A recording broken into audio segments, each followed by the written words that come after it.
Hey everyone! I'm here to share a story that's unlike anything you've heard before. A tale so bizarre and chilling, yet so full of meaning that it stuck with me ever since it happened. It's about my best friend Alex, and the time he started sealing everything in food storage slider bags. Yes, you heard that right, slider bags. What started as a quirky habit turned into a nightmare that tested us both in ways I never imagined. I'm sharing this because it taught me something vital about life. We can't just seal away our struggles and expect them to disappear. They have a way of coming back, sometimes in the most terrifying forms. Stick with me. This is a wild ride that's equal parts scary and eye-opening, and I promise it'll keep you hooked. It all kicked off a few years back after a night that changed Alex forever. Picture this: rain pounding down, a truck veering out of control, and a crash that left him shaken to his core. He survived, but someone else didn't. From that moment, things got strange, really strange. Curious yet? Good. Let's dive in. Alex and I go way back. Think tree houses, scraped knees, and late night talks about everything and nothing. He was the kind of guy who'd laugh off a bad day and keep moving. But after that accident, something shifted. It was a rainy night, and he'd been driving home with our friend Mark riding shotgun. Out of nowhere, a truck crossed the center line. Alex swerved, but it was too late. The crash was brutal. Metal crunching, glass shattering. Alex walked away with cuts and bruises, but Mark didn't make it. The guilt hit Alex like a tidal wave, even though no one blamed him. He kept saying, "If I'd just turned the wheel faster." I tried to tell him it wasn't his fault, but the words didn't stick. In the weeks after, Alex pulled away. He stopped answering texts, quit his weekend hikes, and just faded. I gave him space, figuring grief needs time. But then I dropped by his place one day, and that's when I saw it: slider bags. Everywhere. He was sealing stuff, pens, keys, a random sock, into those clear plastic bags, each one zipped shut tight. They were stacked on shelves, lined up on the counter, all neat and orderly.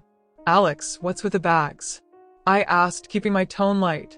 He barely looked up from sealing an old watch. "Just keeping things safe. Organized. You know." His voice was flat, but his eyes darted around like he was waiting for something to jump out. I let it slide, thinking it was some weird phase. Grief does funny things to people, right?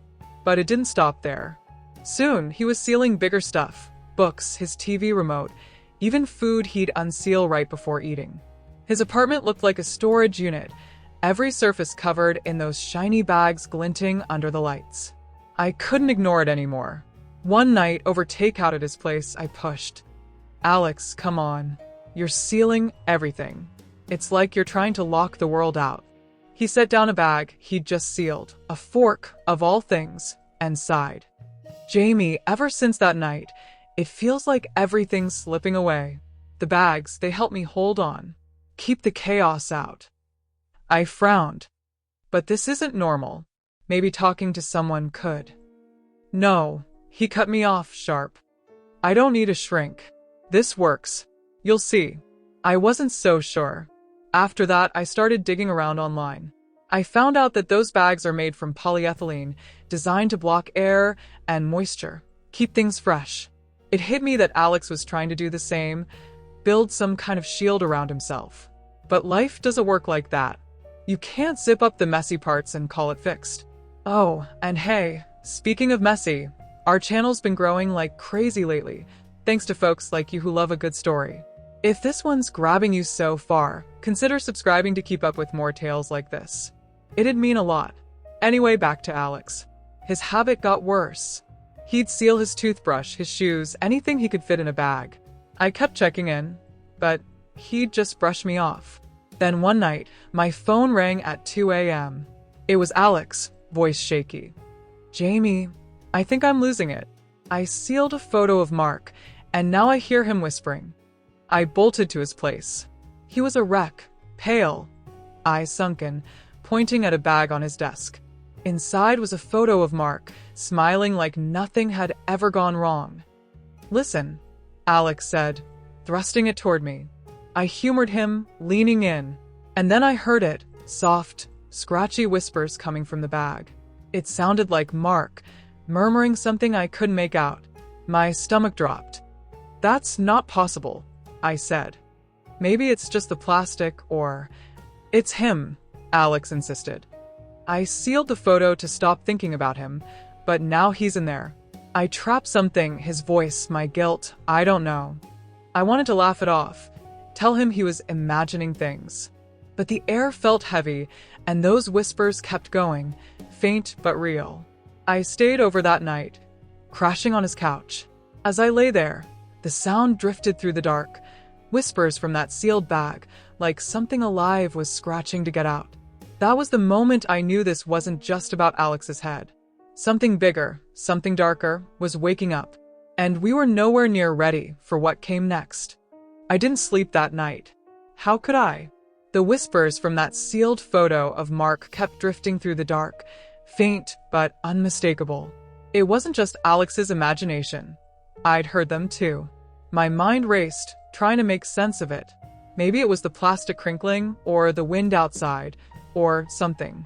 But deep down, I knew it wasn't. Something was wrong, really wrong. By morning, the apartment felt suffocating. The bags were everywhere, stacked like silent sentinels, each one zipped tight. Alex sat at the kitchen table, sealing a half-eaten sandwich from breakfast. His hands moved mechanically, his eyes distant. "Alex," I said, keeping my voice steady, "we need to talk about last night." He didn't look up. "You heard it too, didn't you?" I swallowed hard. I don't know what I heard, but this isn't right. You can't keep doing this." His hands paused, the bag half sealed. Doing what? Sealing everything. It's not helping. It's making things worse. He finally met my gaze, his eyes sharp. "You think I don't know that? But I can't stop. If I don't seal it, it's like everything's going to fall apart. Like I'll lose control." "Lose control of what?" I pressed, stepping closer. "Alex, you're not making sense. You're trapping yourself in this weird ritual. It's not fixing anything." He stood abruptly, the chair scraping against the floor. "You don't get it, Jamie. You weren't there. You didn't see Mark's face when his voice cracked and he turned away, gripping the counter. I should have saved him. I should have done something." My chest tightened. "It wasn't your fault. The truck came out of nowhere. There was nothing you could have done." He shook his head, his knuckles white. "That's what everyone says. But I was driving. I was supposed to keep him safe." I reached out, touching his shoulder. "Alex, you can't carry that. It's not yours to bear." He shrugged me off, his jaw clenched. "Maybe not, but I can't let it go. The bags, they help. They keep it contained." "Contained?" I echoed, frustration bubbling up. "You're not containing anything. You're just burying it. And now there are whispers coming from a photo. That's not normal, Alex. That's not okay." His eyes flashed with something. Fear, maybe, or anger. "You think I don't know that? But what am I supposed to do? Unseal it and let whatever's in there out?" I froze. "What do you mean? Whatever's in there?" He gestured to the bag with Mark's photo, still sitting on the desk. "You heard it. It's not just a picture anymore. It's something else." A chill ran down my spine. I wanted to dismiss it, to tell him he was being irrational. But I couldn't. Not after what I'd heard. Before I could respond, there was a knock at the door. We both jumped, the tension snapping like a wire. "I'll get it," I muttered, grateful for the interruption. It was Mrs. Greer, the elderly neighbor from down the hall.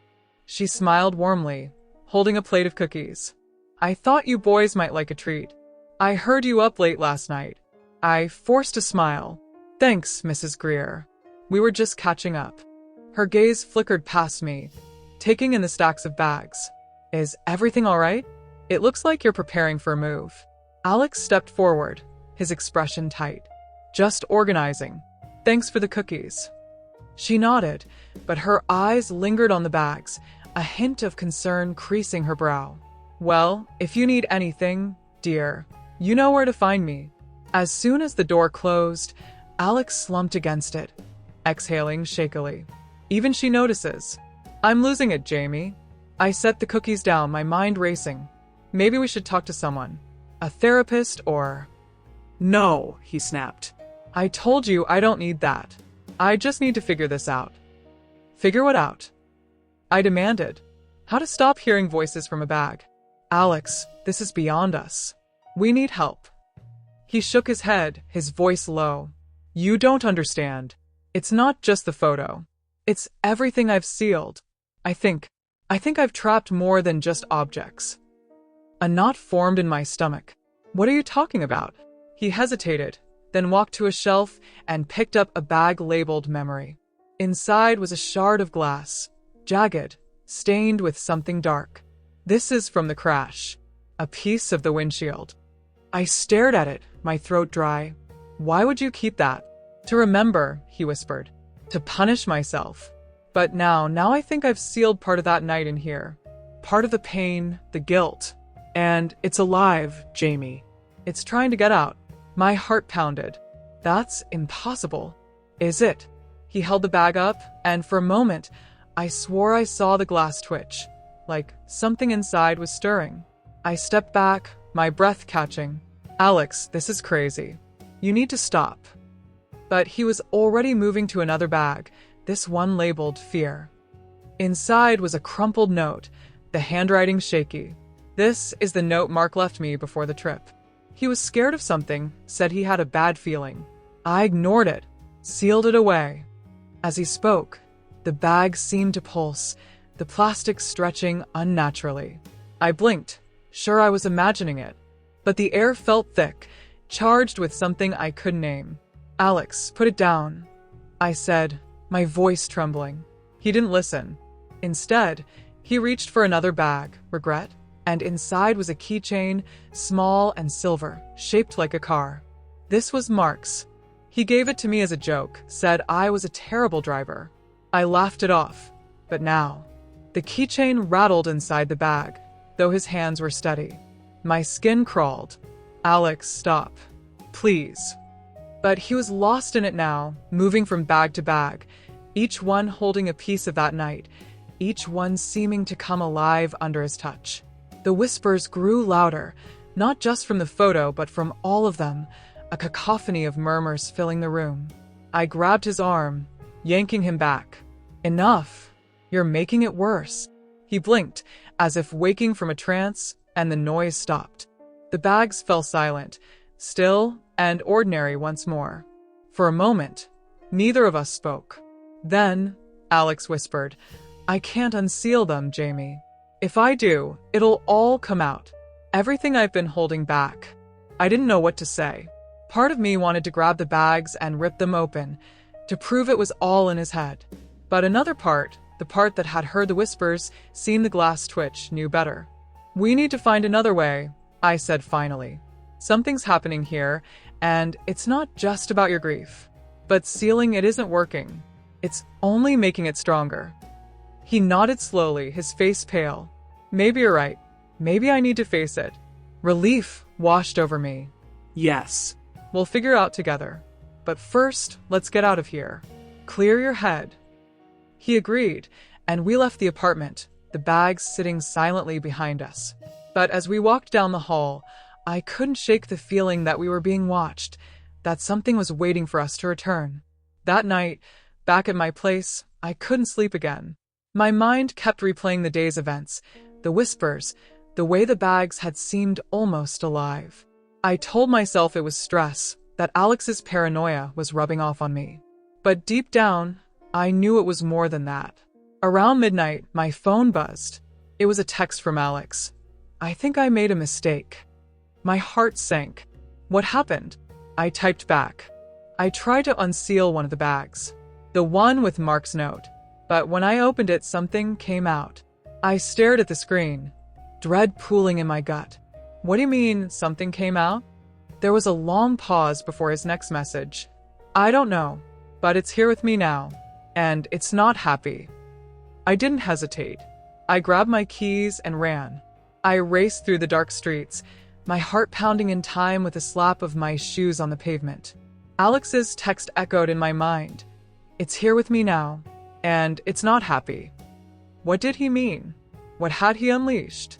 When I reached his apartment, the door was ajar. A sliver of light spilled into the hallway, and the air felt thick, almost buzzing with tension. I pushed the door open slowly, calling out, "Alex." No answer. The living room was a mess. Bags were scattered everywhere, some torn open, their contents strewn across the floor. The photo of Mark lay crumpled on the coffee table, the glass shard glinting ominously beside it. But Alex was nowhere in sight. "Alex," I shouted, my voice cracking with fear. A faint noise came from the bedroom, a soft, rhythmic tapping. I moved toward it, my stomach twisting. The door creaked as I pushed it open, revealing Alex sitting on the edge of his bed, staring at something in his hands. It was the bag labeled Fear, the one with Mark's crumpled note. But the bag was empty now, the note gone. "Alex, what happened?" I asked, stepping closer. He looked up, his eyes wide and glassy. I thought I could handle it. I thought if I faced it, it would stop. But when I opened the bag, it wasn't just the note that came out. I glanced around the room, half expecting to see some shadowy figure lurking in the corners. What came out? He shook his head, his voice barely a whisper. "I don't know." It was like a feeling, a presence. It filled the room, and then it was gone. But I can still feel it, Jamie. It's watching us. A shiver ran down my spine. Maybe it's just your imagination. You're stressed, grieving. No, he cut me off. It's real. And it's not just from that bag. I think every time I sealed something, I trapped a part of that night. The fear, the regret, the pain. And now, it's all starting to leak out. I wanted to argue, to tell him he was being irrational. But the air felt heavy, charged with something unnatural. And then I saw it, a faint shadow flickering in the corner of the room, just beyond the lamplight. "Did you see that?" I whispered, my heart racing. Alex nodded, his face pale. "It's been doing that since I opened the bag. Moving, watching." I swallowed hard, trying to keep my voice steady. "We need to get out of here." Now. But as I turned to leave, the door slammed shut with a deafening bang. I jumped, spinning around to see the shadow growing, stretching across the wall like a living thing. Alex grabbed my arm, his grip tight. "It won't let us leave. Not until I fix this." "Fix what?" I demanded, panic rising in my chest. "Everything I've sealed. I have to unseal it all. Face what's inside." I stared at him, incredulous. "Are you crazy? Look what happened when you opened one bag. If you open them all..." "I have to," he insisted. "It's the only way to make it stop." Before I could protest, he lunged for the nearest bag, pain, and tore it open. A handful of pills spilled out, the same ones he'd been prescribed after the crash. But along with them came a wave of cold air, and the shadow on the wall writhed, growing darker. "Alex, stop," I shouted, but he was already moving to the next bag, memory. He ripped it open, and the glass shard tumbled to the floor. The room seemed to shudder, the lights flickering. The shadow detached from the wall, coalescing into a vague, human-like shape. It hovered near the ceiling, its form shifting and indistinct. A low, guttural whisper filled the air, words I couldn't make out, but that sent ice through my veins. Alex didn't stop. He grabbed another bag, regret, and yanked it open. The keychain clattered to the ground, and the whisper grew louder, angrier. "Alex, please," I begged, backing toward the door. "This isn't helping." But he was frantic now, tearing through the bags one by one, each one releasing its contents and something more, something intangible but palpable, like emotions given form. The shadow swelled, filling half the room, its whispers turning into a cacophony of voices, all speaking at once. I clapped my hands over my ears, but it didn't help. The sound was inside my head, clawing in my thoughts. Then, as suddenly as it had started, it stopped. The shadow dissipated, the voices faded, and the room fell silent. Alex stood in the center of the chaos, breathing heavily, surrounded by open bags and scattered objects. He looked at me, his eyes wide with a mix of fear and relief. "It's gone," he said. I think it's over. But I wasn't so sure. The air still felt wrong, like the calm before a storm. We need to leave, I said again, reaching for the door. This time, it opened easily, and we stumbled into the hallway, gasping for fresh air. Mrs. Greer's door cracked open, her worried face peering out. Is everything all right, dears? I heard such a racket. We're fine, I lied, forcing a smile. Just a little accident. Sorry for the noise. She nodded, though her eyes lingered on Alex, who was pale and trembling. Well, if you need anything. Thank you, I said quickly, guiding Alex toward the stairs. We didn't speak until we were outside, the cool night air washing over us.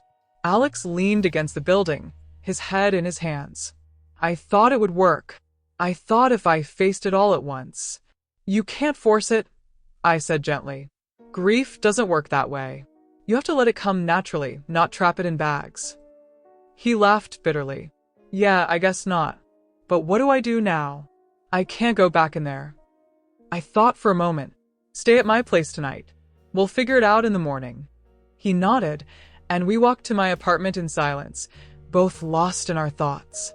That night, I lay awake, staring at the ceiling. The events of the evening replayed in my mind. The shadow, the whispers, the way the room had seemed alive with something dark and angry. Part of me wanted to believe it was all in our heads, a shared hallucination born from stress and grief. But another part knew better. Something had been released, and I wasn't sure it was gone for good. Around 3 a.m., I heard a noise from the living room where Alex was sleeping on the couch. It was a soft, rhythmic tapping, like fingers drumming on plastic. My blood ran cold.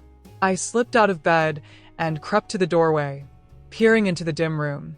Alex was sitting up, his back to me, hunched over something.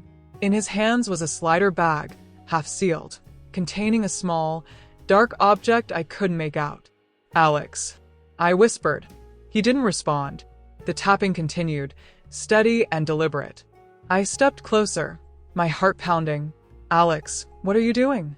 Slowly, he turned to face me, his eyes glazed and distant. In the bag, I saw it, a lock of hair, dark and matted, tied with a piece of string. Where did you get that? I asked, dread pooling in my stomach. It's Mark's, he said softly, from the crash. I kept it. I stared at him, horrified. Why would you? To remember, he murmured. To keep him close. But now I think I've sealed something else with it. As if on cue, the bag began to whisper, the same guttural voice from before, but clearer now, forming words I could almost understand. Alex's hands trembled, but he didn't drop the bag. Instead, he zipped it shut, the whisper cutting off abruptly. I can't let it out, he said, his voice shaking. Not yet. I wanted to scream, to rip the bag from his hands and throw it away. But something in his expression stopped me, a desperate, pleading look that begged me to understand.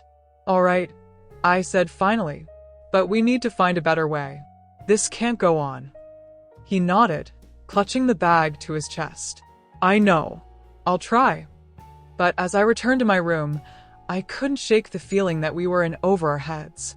Whatever Alex had started, it wasn't finished. And I had a sinking suspicion that the worst was yet to come. The note lay crumpled on the floor, but its words lingered like a stain in the air. Alex stood motionless, his face drained of color, his eyes wide with denial. It's a lie, he whispered, his voice quivering. It has to be. I stepped toward him, reaching for the fallen paper. But the shadow figure surged between us, its form swelling until it seemed to swallow the light. The truth cannot be denied, it hissed, its voice a chorus of whispers that crawled through the room. Around us, the bags began to stir. Zippers slid open with a series of soft, deliberate clicks, their contents spilling out like secrets clawing free. A bag labeled Memory released a shard of glass, its jagged edge catching the dim light. Alex's breath caught. He recognized it instantly. It was a piece of the windshield from his parents' car, stained and sharp. No, he gasped, stumbling back. I don't want to remember. But the bags were relentless. Another opened. Pain. And a scattering of pills tumbled across the floor, the same painkillers he'd relied on after the crash. Then regret. A faded photograph of his parents, smiling, oblivious to the tragedy that awaited them. "Stop it," Alex shouted, his voice cracking. "I sealed these away for a reason." The shadow loomed closer, its form shifting and pulsing. "You cannot escape what you are," it intoned. "You cannot seal away the truth." I grabbed Alex's arm, trying to pull him back to reality. "Alex, listen to me. This isn't real. It's just your guilt, your grief. It's playing tricks on you." But even as I said it, I knew it wasn't true. The air was thick with something malevolent, something that had been festering inside those bags, growing stronger with every attempt to suppress it. Alex shook his head, his eyes wild. No, Jamie. "It's more than that. I think I've been sealing parts of myself away, and now they're coming back." The shadow let out a low, rumbling laugh that sent chills down my spine. "Yes," it purred. "You've fed me well, Alex. Every fear, every regret, every ounce of pain, you've nurtured me with your denial." Alex's face crumpled, and he sank to his knees. I just wanted to forget. I just wanted it to stop hurting. I knelt beside him, my heart aching. "I know, but this isn't the way. You can't lock it all up and expect it to disappear. It doesn't work like that." The shadow circled us, its form growing darker, more defined. "But it does work," it whispered. "For a time. Until the bags can hold no more. Until the weight of your denial becomes too much to contain." As if on cue, the remaining bags began to split open, their seams bursting under some unseen pressure. From each one, a wisp of darkness emerged, curling and twisting like smoke, drawn toward the shadow figure. Alex watched in horror as the wisps merged with the shadow, making it larger, more substantial. "What's happening?" he breathed. "You're feeding it," I said, realization dawning. "Every time you sealed something away, you gave it power. And now it's strong enough to break free." The shadow's laughter echoed through the room, a sound that grated against my nerves. "Yes, Jamie, you're beginning to understand. Alex has been my caretaker, my creator. And now I am free." Alex scrambled to his feet, his face ashen. No. "This can't be happening. I didn't mean for this." "But you did," the shadow interrupted, its voice silky and cruel. "Every time you chose to seal away your pain instead of facing it, you gave me life. And now, I am here to claim what is mine." I stepped in front of Alex, my hands clenched into fists. "Leave him alone. He's been through enough." The shadow tilted its head, regarding me with eyes that were voids of darkness. "Ah, the loyal friend. But you cannot protect him from himself. He must face what he has created." Alex's voice was small behind me. "What do you want?" The shadow's form rippled, and for a moment, it seemed almost human. "I want you to acknowledge me, to accept that I am a part of you. Only then can you be free." I turned to Alex, searching his face. "What does it mean?" He swallowed hard, his gaze fixed on the shadow. I think it's all the things I've tried to bury. The guilt, the fear, the self-loathing. It's everything I've been running from." The shadow nodded, a grotesque parody of understanding. Yes. "And until you confront me, I will never leave you. I will haunt your every step, your every thought." Alex took a shaky breath, his hands trembling. "But how? How do I confront something like that?" "You start by opening the last bag," the shadow said, its voice suddenly gentle, almost coaxing. "The one you've kept hidden, even from yourself." My stomach dropped. "What last bag?" Alex's eyes widened, and he shook his head frantically. No. "I can't. Not that one." But the shadow was insistent. "You must. It is the only way." I grabbed his shoulders, forcing him to look at me. "Alex, what is it talking about? What's in the last bag?" He closed his eyes, tears slipping down his cheeks. It's the truth. The thing I've been too afraid to admit, even to myself." The room seemed to hold its breath, the air thick with anticipation. The shadow watched, its form pulsing with dark energy. Slowly, Alex reached into his pocket and pulled out a small, sealed slider bag. Inside was a single piece of paper, folded neatly. With trembling hands, he unzipped the bag and pulled out the paper, unfolding it carefully. His eyes scanned the words, and a sob escaped his throat. "What is it?" I asked softly. He handed me the paper, his voice breaking. "It's a note from my parents. They wrote it the morning of the crash. They were proud of me, Jamie. They loved me, and I never got to say goodbye." I looked down at the note, the handwriting warm and familiar. "Alex, we're so proud of the man you've become.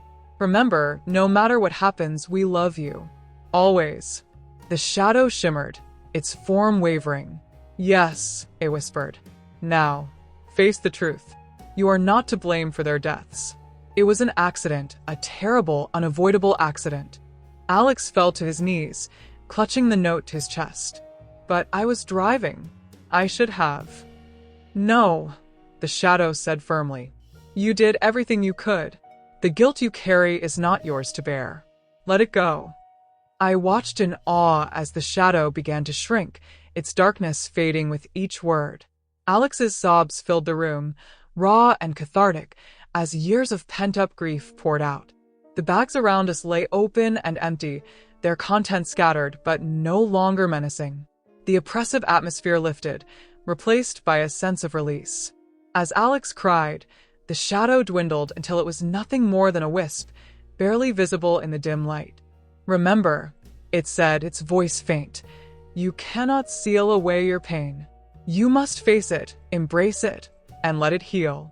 With that, it vanished completely, leaving only silence in its wake.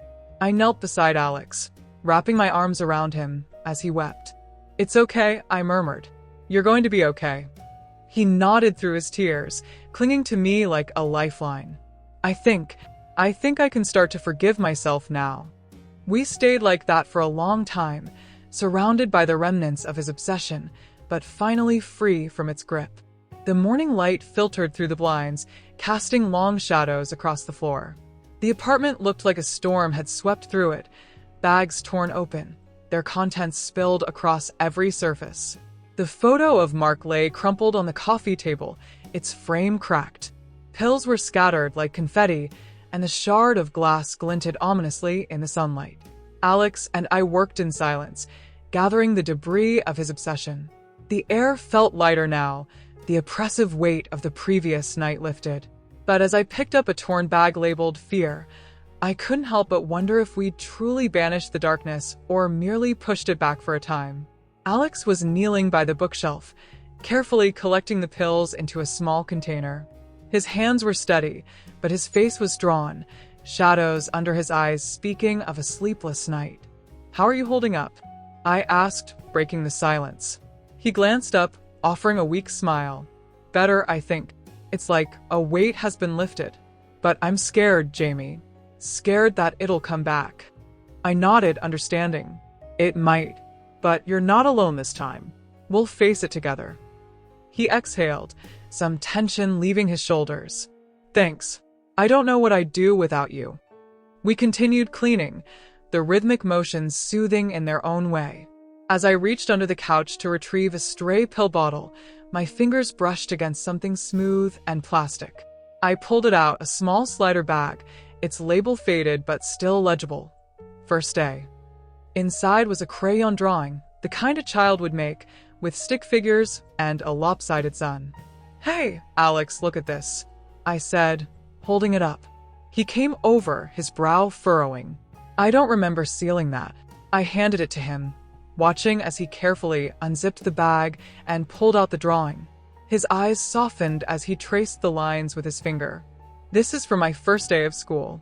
My mom kept it. I must have found it after the crash and sealed it away." "Why?" I asked gently. He sighed, sitting back on his heels. "I guess I didn't want to remember the good times. It hurt too much, knowing they were gone." I sat beside him, looking at the drawing. "But it's a part of you, Alex. The good memories are just as important as the painful ones." He nodded slowly. "Yeah. Maybe it's time I stopped hiding from them." Alex stared at the drawing, lost in thought. I was always the kid who bottled things up. When I was 7, I fell off my bike and broke my arm. I didn't cry, not even when they set the bone. My dad said I was brave, but really, I was just scared of disappointing him. I listened, sensing there was more to the story. After that, it became a habit. Whenever something bad happened, I'd just seal it away, pretend it didn't bother me. I guess that's why the bags felt so natural. It was like I'd been doing it my whole life. But it's not healthy, I said. You can't keep everything locked inside. It festers like we saw last night. He winced. I know, but it's hard to change. It's like if I let myself feel one thing, everything else will come flooding out and I won't be able to handle it. Maybe you don't have to handle it all at once, I suggested. Take it slow. Start with something small like this drawing. Let yourself remember the good times without the guilt. He looked at the drawing again, a small smile tugging at his lips. Yeah. Maybe you're right. As he spoke, I heard a faint whisper, so soft it was almost imperceptible. You can't hide forever. I glanced around, but the room was empty except for us. The whisper came again, wistful and distant. Remember me. A chill ran down my spine, but I said nothing. Maybe it was just my imagination, or the wind outside. But deep down, I knew it was something more. Alex's eyes grew distant as he held the drawing. I remember the day I made this. My first day of kindergarten. I was so nervous, but my mom knelt down and told me, "You're going to do great things, Alex. Just be yourself." He paused, his voice catching. After school, I ran out to show her this drawing. She hugged me so tight, said she'd keep it forever.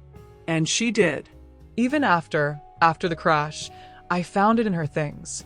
Tears welled in his eyes, but he didn't wipe them away. I sealed it because I couldn't bear to look at it. It reminded me of how much I missed them, how much I wished I could go back to that day. I placed a hand on his shoulder.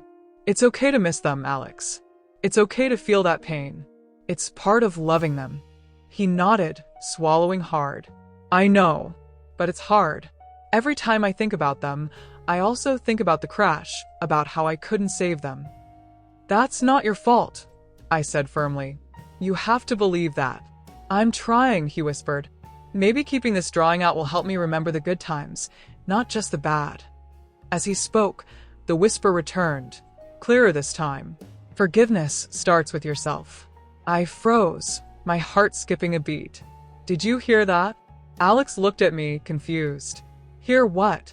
I hesitated, then shook my head. Nothing. Just thought I heard something. But I knew what I'd heard. It was as if the voice was speaking directly to Alex, offering him the key to his healing.